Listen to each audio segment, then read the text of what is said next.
In the legal world, there is a combination of forces that feed a corrupt and suffocating legal system for attorneys.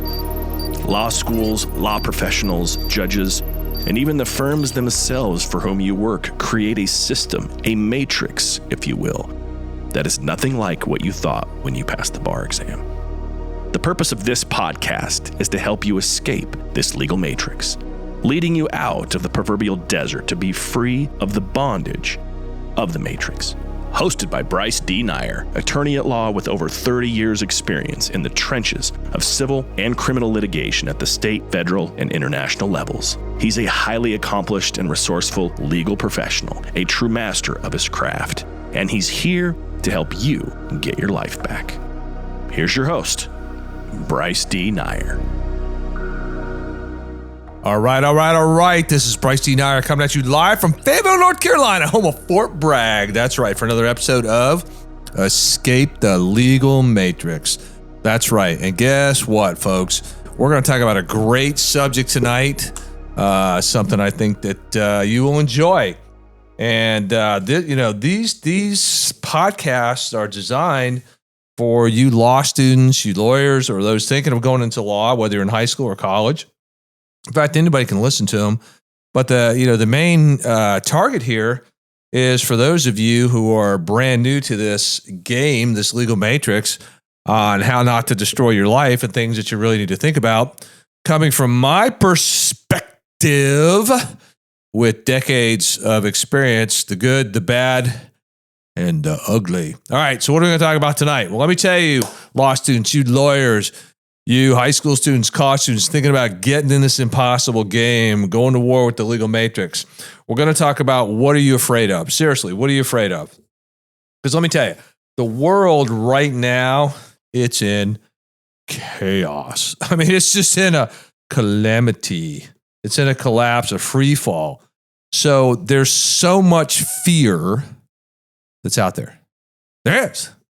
People are afraid of just about everything. They're, afraid about money, health, about their families, their futures, employment, you name it. With everything that's going on, their safety, travel, terrorism, the world's just like on fire, nation against nation. I mean, it's crazy town. It's crazy town out there. It is. It's crazy town. So let me kind of give you a background a little bit for me. So back in the day, a long time ago, I used to be afraid of a lot of things. And I don't know if you want to call it insecurity or whatever it was, but especially, when I was applying to colleges, and in particular, like when I was applying to West Point, because typically like at West Point, there's like 10,000 people a year apply, and they usually about 10% get an appointment. And again, ultimately, I went to a private university and went through RGC when I got commissioned. But the university I went to was a private university, and people there, a lot of them had a lot of money. And it could be kind of intimidating. It just was. And there were people that in some of the courses knew things that I didn't, or took certain courses in high school that I didn't take, like calculus. We got to take calculus as a business major. I hated it. I hated calculus. I still hate it. I just hated trig, calculus, physics, chemistry. I just hated those courses. I wasn't interested in them at all. That's kind of bad if you're applying to the military academies too. Just take notes, you high school students, because you got to have all that stuff. But I was afraid that I wasn't good enough at times. And once in a while, that would rise to the occasion. I'm like, well, I may not be good enough. And I started comparing myself to other people in my class. And that was just kind of stupid. And eventually, later in life, you'll learn you shouldn't do that. But a lot of people do. And some people in different age groups still do it today. But it was a fear that I had. But when I was applying to law school, what was funny is I had no fear about it at all. Zero fear. I was like, man, I knew I was focused. I had clarity. I had a few beers that day in Germany. I was a captain. I'm like, I'm going to law school. My now ex-wife's like, you're stupid. Because she attended West Point. And she could take the standardized test and just whip through those things and no problem at all. And I hated standardized testing. I hated the LSAT. Back the night before the LSAT, I went out with a buddy of mine who was a JAG officer, who was a captain. And he and I got commissioned together. And then he went to law school and then went on active duty. And we pounded some beers and had some steaks in Frankfurt, Germany. And then the next morning, I took the LSAT. Just a hint: don't have a few German beers, and then get up and take an LSAT the next morning on a Saturday morning. Not a good idea. But I had clarity and focus, and I wasn't scared. I really wasn't scared at all. And as I started applying to law schools, I wasn't scared either.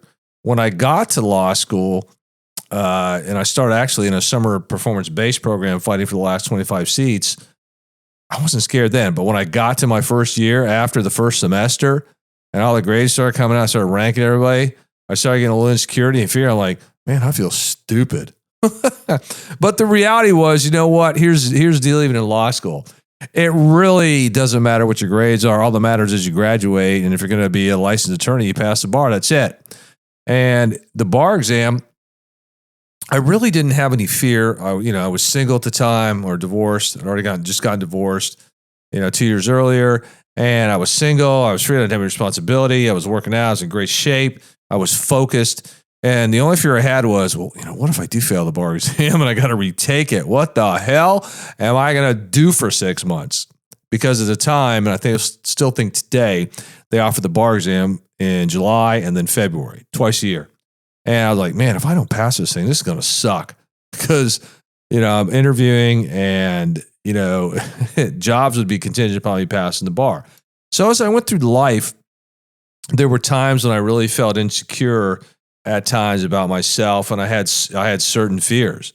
I mean, one of the, this is kind of weird. One of the biggest fears I used to have was like when I used to take my car to DMV, because I'd had a problem before where it didn't pass, had to get something fixed, and it was delayed and getting, I don't know, a part or something like that. And the period expired, to where I could get pulled over and get ticketed. And I was like, man, I'm going to ticket. It's going to be a pain no matter. I go county to county, driving all over the place. And I started to get this insecurity about, accomplishing things and getting them done. I know it sounds weird, but I think we all have little things in life, the little idiosyncrasies we're afraid of. And of course, then you figure out, well, look, in the big scheme of things, stuff like that's not really, really important. And, you get certain type of, fears. You have the fear of like, some calamity, maybe a fear of you getting really sick or an illness, or the fear of going bankrupt, or the biggest fear that a lot of us have is failing, or we're afraid to be alone, especially later in life. We all talk a good game, like, I'm divorced and I don't want to be married again. I want to live alone. And just because I'm alone doesn't mean I'm lonely. But the reality is a lot of people don't want to be alone. Then, we have this big fear, like hell, what if we get rejected for a job, or rejected by somebody we want to date or marry? Or we have fears of like, well, what if I just fall apart on the job? I guess you can call that emotional mental breakdown, that fear. And, then, as you get later in life and you start having family members pass away and friends die of heart attacks or strokes or car accidents, you start thinking about life and death, and you have this fear of dying, and you're like, wow, did I live a full life?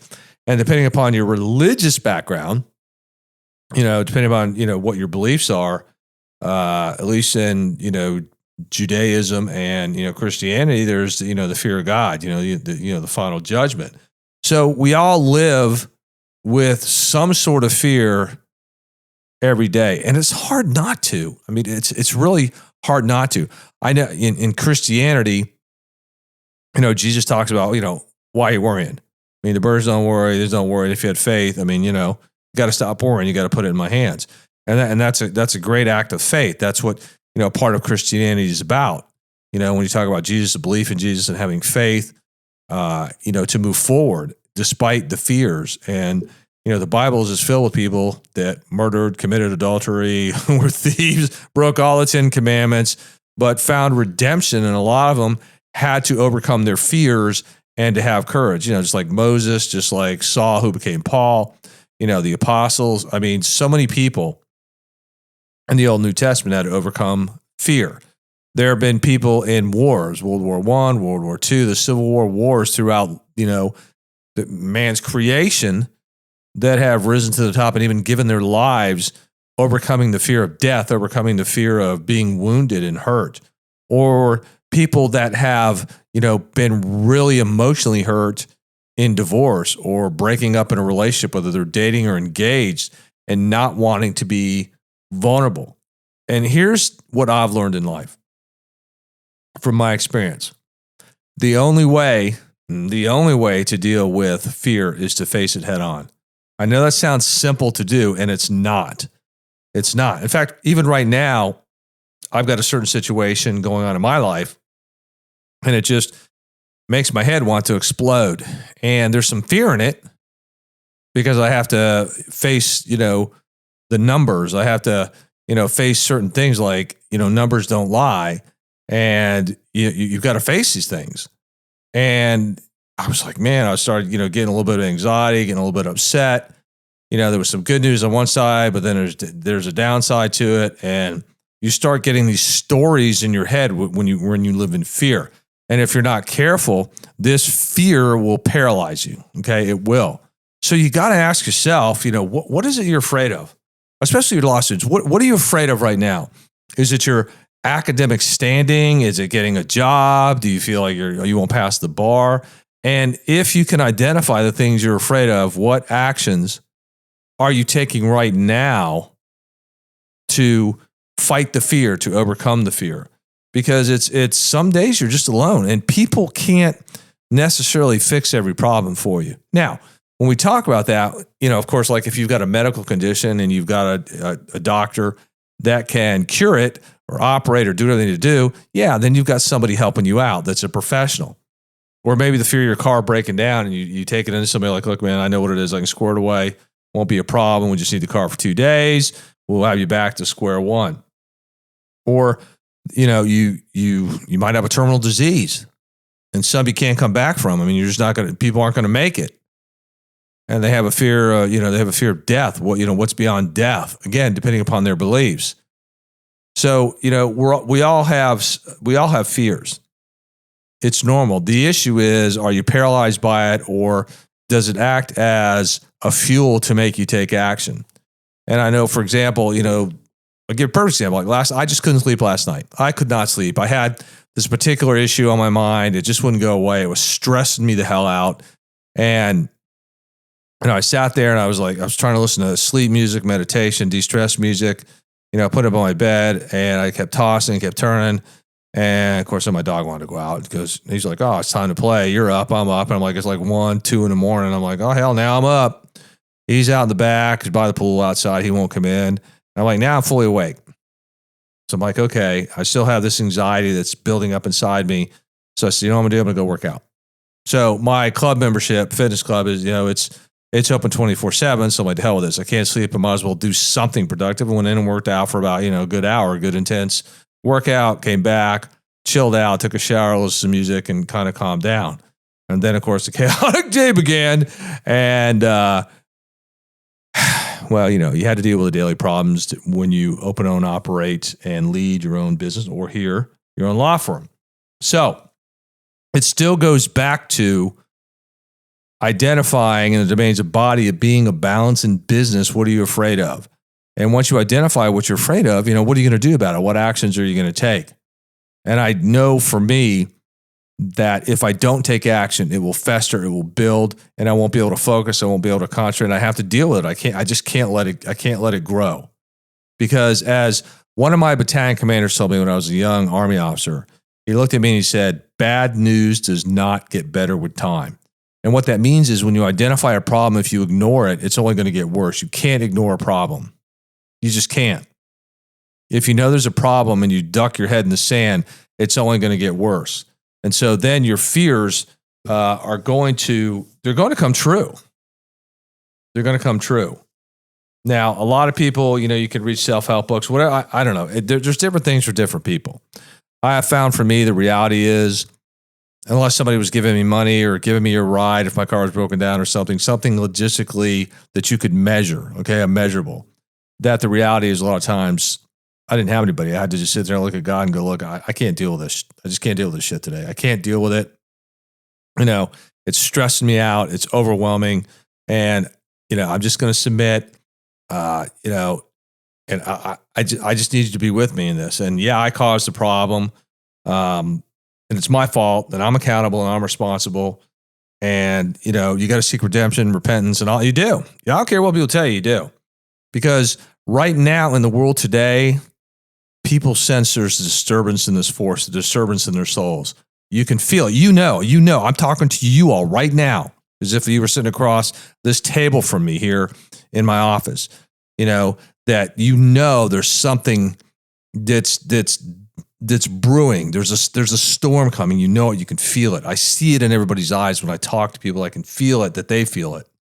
And so they're afraid, but they're not sure where to pinpoint it. I know for me, what I'm afraid of. I know where my fears are. I know what's causing it.